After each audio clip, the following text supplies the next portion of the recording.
Welcome to the Big Data demo using BigQuery on Google Cloud Platform. Here, we're going to show the serverless scaling features of BigQuery, how it scales up automatically behind the scenes without your intervention to query large data sets. We're going to talk about 10 billion rows of Wikipedia data. So the first things first, we're going to follow the demo script. All these demos and the code that I'm going to be running, everything I'm going to be running is inside of our demos folder in our public repository. So first up, we're actually going to copy the query on the clipboard and navigate to, no, I don't want to search for it, navigate to BigQuery. Inside the Google Cloud Platform, I already have BigQuery open, but if you needed to navigate to it, navigation, I have it pinned up here. It's kind of like starring it. But if you scroll all the way down, under Big Data, you have BigQuery.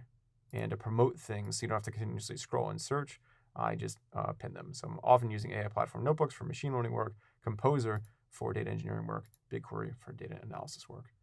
Once you're inside of BigQuery, we're going to paste in our query in the query editor window.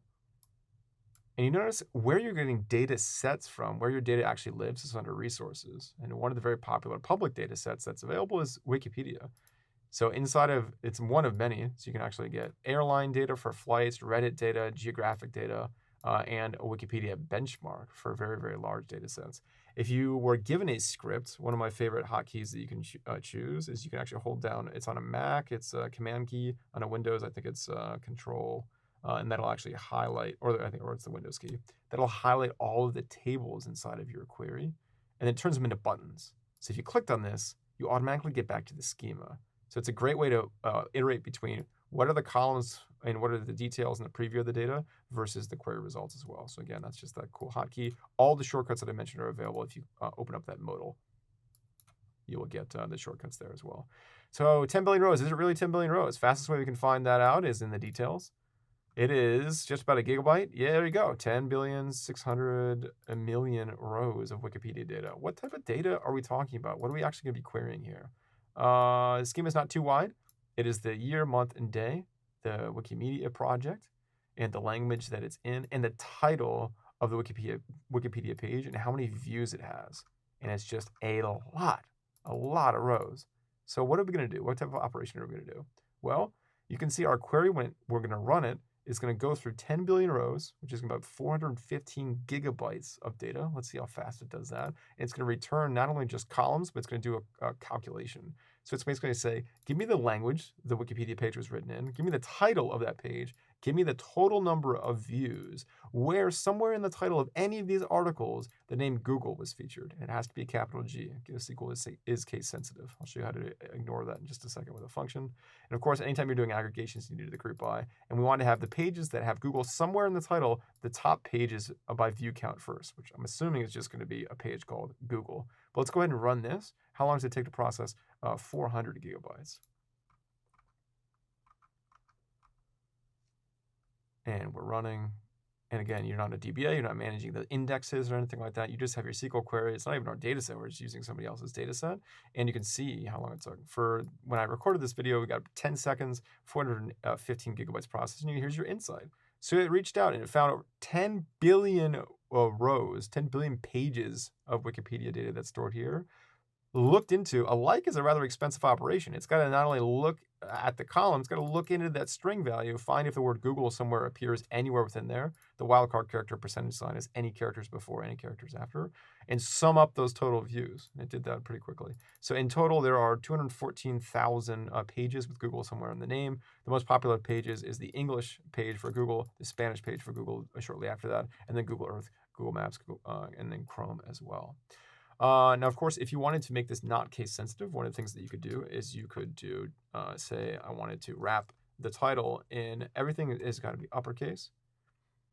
And then you would have to do this as well. So you would just match like for like. So if you're doing wildcard operators using like, it's a good idea to use upper or lower. Or if you're experienced with regex, you can do that as well.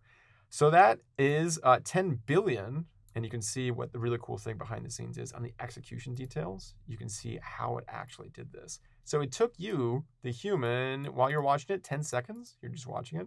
Behind the scenes, it took all of the computers. If you were to do it serially, linearly, stack all the computers, all the work that they did, it would be 2 hours and 38 minutes for one computer to do it, essentially. But that's the beauty of distributed parallel processing that happened behind the scenes. These, you don't even have to care about how many virtual machines were spun up to do this work. But in aggregate, they did about almost 3 hours of work automatically, and they shared a lot of data in between themselves as well. And you can see the process of going from those 10 billion records all the way down after the aggregations to outputting the result that you see there. All right, that's cool. 10 billion. Let's see if we can do 100 billion. So let's see if we have a data set. I think it's literally just adding another 0. Why not? Why not go bigger, right? And again, if you want to get back to that data set, I'm going to hotkey it. We have more information here. Yeah, we do. We got the title. I think it's largely the same schema. Details. Okay, cool. We got a real big data set. We got 6 terabytes. A lot of records. Same principle, expensive operation. We're going to go into every single field. How long do you think it's going to process to go through 100 billion records, open up every single title,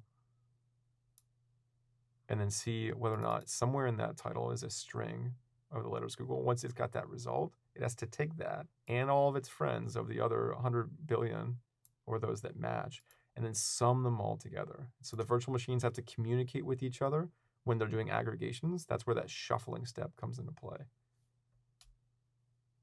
Let's see how much data it's going to process. So less than a minute, just over 30 seconds, it went through 4.1 terabytes of data, and it gave us the result there. And you can see almost a full day of computing if you're going to be doing that just on a single machine. And it doesn't even tell you how many machines were there behind the scenes. So that slot time is a phenomenally interesting metric that just shows you this scale. You waited 31 seconds. Behind the scenes, you don't even have to manage them. We're using 24 hours, essentially, of compute hour. Boom, just like that. And when you don't need it anymore, obviously you're not paying for those machines. You're just paying for the bytes of data that were processed. All right, that's the demo of BigQuery at scale.